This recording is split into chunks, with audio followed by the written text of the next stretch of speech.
Bonjour et bienvenue dans le podcast de Terre et Territoire. Aujourd'hui, Hervé Leroy, auteur du livre Les femmes inouïes des Hauts-de-France, nous raconte l'histoire de plusieurs femmes qui ont marqué la région. Dans cette deuxième partie, retrouvez Martha Desrumaux, Micheline Ostermeyer et Louise Reiss. Martha Desrumaux est une femme aussi importante, elle est de Comines. C'est une femme qui est servante dans une grande maison bourgeoise à Fâche-Tuménil, qui se sauve parce qu'elle ne supporte plus, qui est orpheline de père, qui se fait embaucher à 14 ans dans les usines textiles de la vallée de la Luisse, qui devient militante syndicale, qui ne sait ni lire ni écrire, qui gagne sa première grève. Et lorsqu'elle gagne sa première grève, elle est très emmerdée parce qu'elle ne sait pas lire le protocole d'accord qui a été rédigé par le comptable et elle n'a pas de signature. Donc toute la nuit, elle s'invente une signature et puis le lendemain, un éclair de génie, elle dit au comptable, lisez-vous vous-même, comme ça tout le monde sait qu'il n'y aura pas d'entourloupe. Mais elle en éprouve une grosse frustration et donc elle se forme, ou elle va au cours du soir. Elle est formée par le Parti communiste. Elle est déportée à Ravensbrück pendant la Seconde Guerre mondiale, puisque résistante. Et également, à Ravensbrück, elle rencontre des gens comme Geneviève de Gaulle-Antonios, Geneviève de Gaulle-Antonios, de Gaulle d'ailleurs, qui est au Panthéon aujourd'hui, lui rend hommage dans ses textes. Enfin, elle revient de Ravensbrück, où elle finit sa vie. Elle est députée au niveau de la première assemblée constituante après la libération. Et elle camine sa vie où elle, en mémoire un peu, elle défend un peu la mémoire des déportés. Elle est aussi élue municipale à Lille. Et actuellement, il y a une association dans la région qui lutte pour l'entrée de Martha Desrumaux au Panthéon, en disant il n'y avait pas beaucoup de femmes au Panthéon, mais il y en a eu quelques-unes qui ont été nommées ces derniers temps, mais il n'y a pas d'ouvrières au Panthéon. Et ce serait bien qu'il y ait une ouvrière au Panthéon. Voilà. Donc il y a une association comme ça qui est une association de la région qui lutte pour l'entrée de Martha Desrumaux au Panthéon. La sportive est de Randuflier, près de Berck. La sportive s'appelait Micheline Ostermeyer. Médaille d'or du poids aux Jeux Olympiques de Londres. Alors les Jeux Olympiques de Londres tout de suite après la guerre, 48.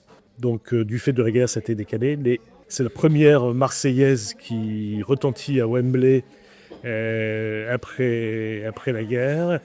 Micheline Ostermeyer, donc médaille d'or au disque, au poids, médaille de bronze au saut en hauteur, et en même temps pianiste, concertiste internationale.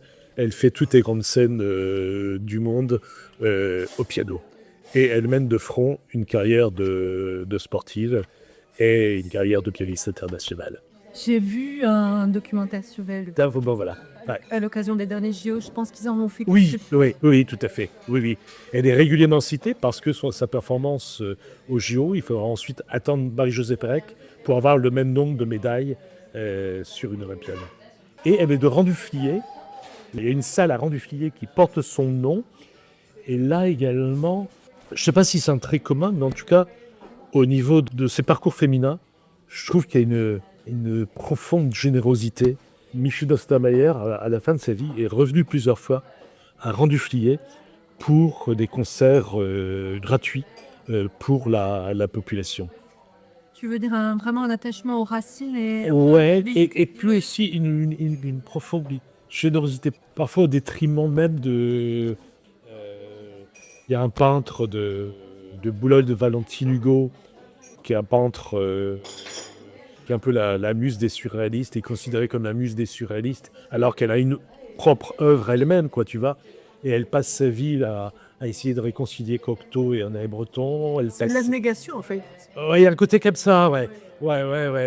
Mais c'est vrai que il y a, par rapport à la Journée internationale des droits de la femme, Il y a Louise Rice aussi, qui a lutté toute sa vie pour le droit de vote des femmes entre les deux guerres. Elle invente des modes d'action extraordinaires. Avec plusieurs femmes, elles arrêtent le Grand Prix Longchamp, le Grand Prix hippique. À chaque fois entre les deux guerres, le droit de vote des femmes est accordé par l'Assemblée nationale et refusé par le Sénat. En tel point qu'en 1936, il y a des ministres femmes, alors qu'il n'y a pas le droit de vote des femmes. Et Louise Weiss se lutte sans arrêt contre ça.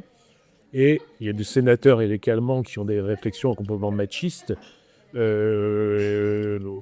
en a un qui est le pire, un mec qui s'appelle Duplantier qui déclare « Mais comment on va faire si la maison de Madame Claude est fermée là ?»